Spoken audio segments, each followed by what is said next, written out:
Yo, what's up mga kaibigan? Nalina tayo magkwentuhan. Matapos sa malaglag sa first round ng playoffs, ang Miami Heat ay may hinaharap na problema sa ngayon dahil ang kanilang star Jimmy Butler ay humihingi ng 2 years contract extension worth $113 million.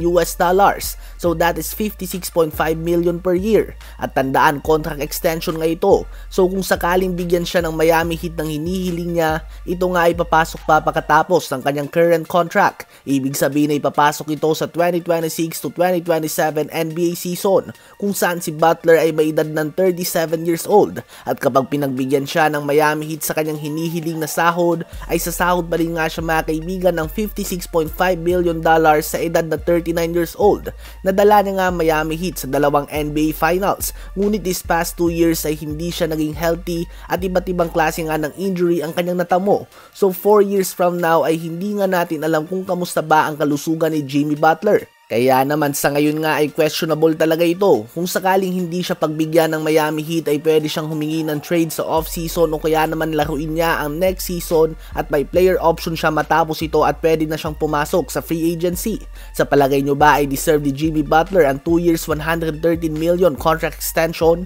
Ngayon ay tumungo naman tayo kay Joel Embiid. Malaking kudos nga sa reigning MVP dahil despite the knee injury at Bell's palsy sa kanyang muka ay binigay niya nga talaga ang lahat ng kanyang makakaya. May mga oras nga na makikita mo na hindi na talaga makatakbo si Embiid ng matino.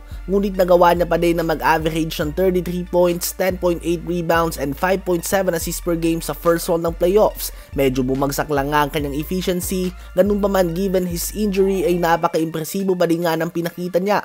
Ganun pa man ang tanong ay dapat na nga ba na mag-move on ang Sixers kay Embiid at si Maxey na ang gawin na mukha ng franchise? Obvious nga na future star ang 23-year-old player na ito, habang si Embiid naman ay halimaw pa din nga. Ngunit you can only take enough surgery sa tuhod bago tuluyan itong bumigay.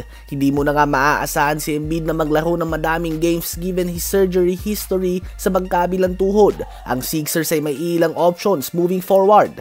Una ay ang i-continue ang duo ni Maxey at ni Embiid. Gagawa ka lang nga ng ilang trades sa tiyak na mananatili silang playoff contender. Ganun pa man kailangan tanggapin ng Sixers na hindi magkasabay ang prime ni Embiid at Maxey. Kalakasan ni Embiid ngayon at paangat pa lamang si Maxey. At kapag na-hit naman ni Maxey ang prime niya ay pabagsak na si Embiid at bababa na ang trade value nito.